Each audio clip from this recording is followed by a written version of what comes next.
Well, I'm almost in Northfield Park. I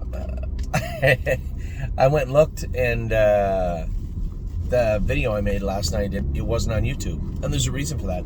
It's because I didn't load it. I just got home, I did my video, I get home, and I went to bed. There you go. So I'll talk about what took place last night. I could have just loaded the video, but I did have a few little things to talk about this morning. Mainly the weather. These little puppies not going to be needed for very much longer. Every single day I race this week, it's supposed to rain and or snow. Every day.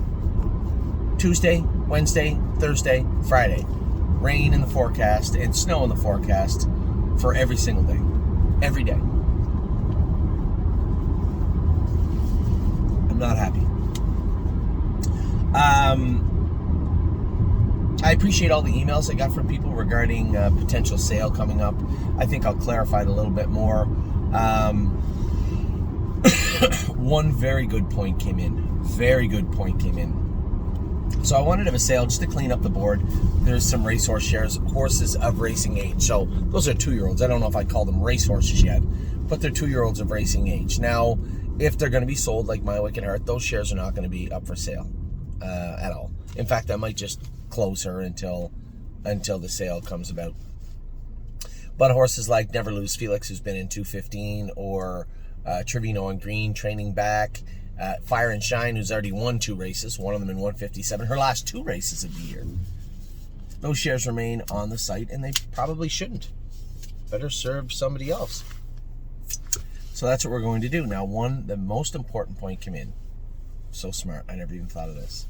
They said, Anthony, when you go to sell those horses on Black Friday, I believe you're selling the race horses on Black Friday, lock the private board. Because what's going to happen, and they were so right, what's going to happen is I'm going to put the horses up for whatever, $150, let's say. There's going to be some guy come on there and try and sell them for $140.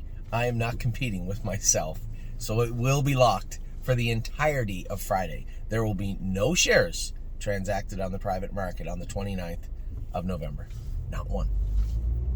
I think that's important. Thank you for that email. I never thought of it. Very, very smart. In regards to the babies, it's just to clean up some of the board and to allow. See, here's the problem I had. I think I made a mistake when it came to our homebreds. Right? They probably should have been offered up first for everybody, but they weren't. So, a learning experience. Next year, we'll probably start out opening up everything in June, bring you videos of the horses in the field, just so you can look at them, look at the horses and decide, what they're worth and where we're going to put them. By put them, I mean who's going to buy them. So, by waiting till after the sales, obviously I've kind of painted myself into a corner. I can put the shares up and wait for them to sell, or I can be a little more proactive. So I got thinking, I talked to John, and I got thinking, what if we do have a Black Friday, call it a Black Friday week sale, because it's Black Friday coming up, but apparently it's a week now, and offer the horses at what I would consider a reduced rate. Greg and Johnny and Steve, people that I trust, people that have been with us a long time, have given their 2 cents. Johnny had some good ideas. Greg had great ideas. He broke it down analytically and said, well, if you just reduce all the shares to $250 a share, which is lower than what they'd be, for the most part, a couple of them much lower, and some of them right around where they'd be, as far as the average, sale average, all things considered. And then incentivize that by offering a racehorse up with them. So say you buy 5 shares of it, and I think you should leave it for the yearlings, because it's all the same right now on the board. We're not reducing every yearling, but we are reducing the homebreds. But if you buy 5 shares of any yearlings collaboratively, during that week you'll get a free share of a horse. Let's say I'm Fancy Like, or Patrick the Piranha. You buy 20 shares, I'll give you a share of Yo Mister. I do have a couple of shares of him, maybe 3 or 4. It's a 20%, 20 to 30% reduction in price for some of those yearlings, and a 20% incentive piece. I always love reaching out to everybody because everybody sees things differently. So I do appreciate the emails, and that's where we're at. Now, I thought it had to be up today, but I was happy to find that it was the 21st. Well, the 20 whatever to the 29th. Next Friday is the 29th, so it'll be a 4-day sale, Monday to Friday. Monday to Friday, we'll sell all the babies that you want. Saturday morning, those prices will go back up, and they will stay up. And then when it came to the horses of racing age, the 2-year-olds that are left on the board, we'll reduce them for Friday only. And as our client did point out, the private market will be closed on Friday. So with that, that portion of the video is done. I'll recap last night quickly, as I've already done it at least once.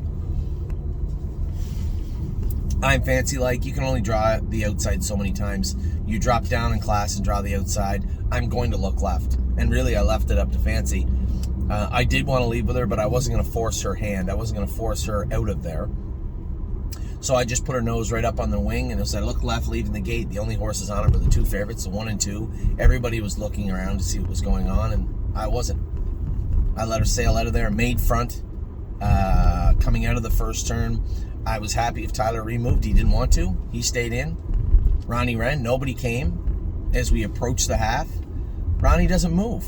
I was ready for a snap attack from him, but it didn't happen. Out comes the 3-horse. I guess the 3rd favorite. Him and I were probably co-3rd favorites. Elliot Deaton comes first over. So as we start in the turn, the only thing you don't want to do with Fancy is let somebody look her in the eye. Now, she's not a coward, but she likes to keep them at bay. You'd rather keep the bit in her mouth and keep the horse on your wheel the last little bit of the mile, and then she'll kick home as you come out of the turn. That's generally been her. But now she's a 3-year-old racing against aged horses. It's not the same pool. So I hear somebody advancing, getting into the last turn. They seem like they're coming a little harder than I expected. I expected Elliot just to sit there, kind of creep forward. Ronnie's not going to get out. My only threat, in my mind, starting into the backstretch is Tyler, because he's right behind me. I was very surprised when I look over and see the number 2 getting into the last turn. I think maybe I overestimated how good the 3-horse was. Maybe I should have just slammed on the air and let him roll up into my wheel. I just didn't want to get caught flat-footed, and this horse, I think, just threw it a bit of a clunker, didn't race that well. And the worst had happened. Ronnie cornered me in the last turn with that filly, and Fancy just kind of fizzled out a little bit. Now, she's not on edge because she had 2 bad races in New York back-to-back, parked one of them, out of gear, I think charted with a break in the first one. And then her next few starts draw the outside. Take her back. And when you go to leave with them, it's the end of her 3-year-old season too. Did she put her best effort in last night? No. But now that she's on her toes, I think she'll put a much better effort in her next race. Now, if we happen to, by chance, not draw the 8-hole and draw 3, 4, or 5, get over to the front or get in the 2-hole, that's an even better trip for her.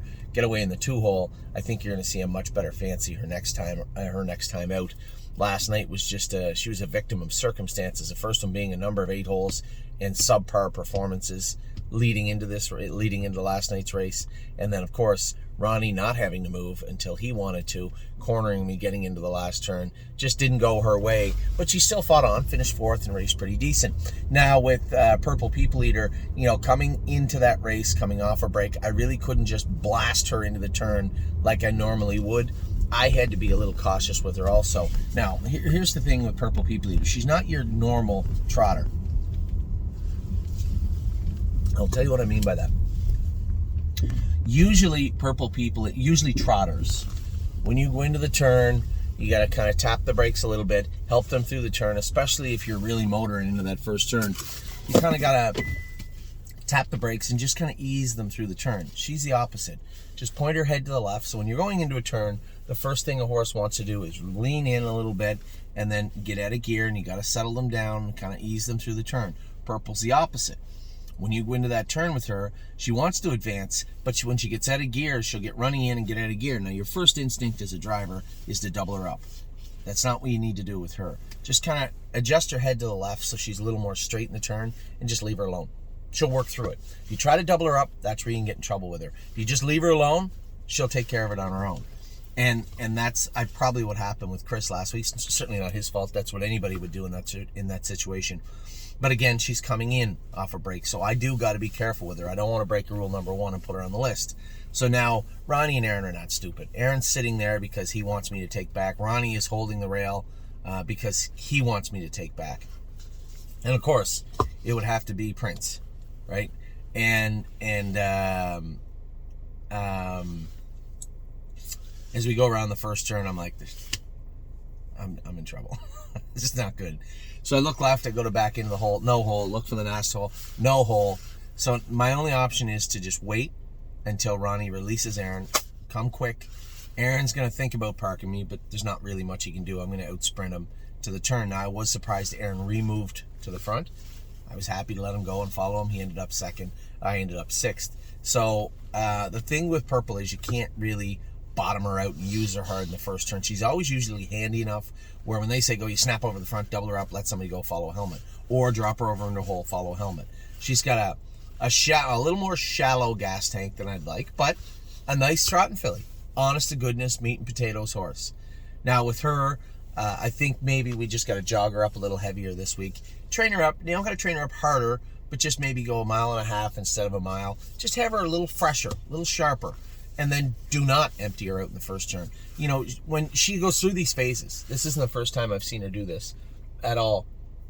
She goes through these phases, and what you have to do is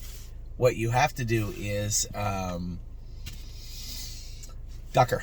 Drop her in the 3 or 4 hole, follow a helmet, and she'll sprint down the lane. But if you continue to drive her like I did last night, she just kind of shells up a little bit and doesn't put her best foot forward. So that's what is on tap for next week. I think both those fillies are still in a position where they can win. We just got to sharpen Purple up a little bit and drive her a little more tidy. Drive her like she's 15-1 or 12-1, and you'll probably get a 3-1 performance out of her.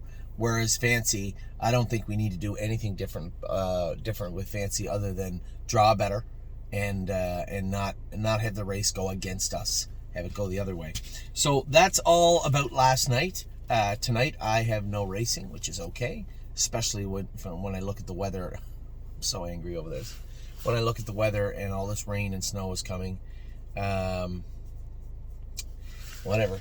That's the time of year it is. So also we have a number of horses we're watching today on preferred sale that's coming up at 3:00. That should be interesting also. I have no idea. We may get no horses, we may get a few horses, who knows. But we will see shortly after 3 p.m. today on Monday. So if you're following along, keep an eye out on preferred throughout the day. If we buy any horses, we'll be putting them up, I suspect, the earlier part of this evening. So with that, take care. Have a wonderful rest of your day. Have a great morning. I will talk to you all very soon. Take care.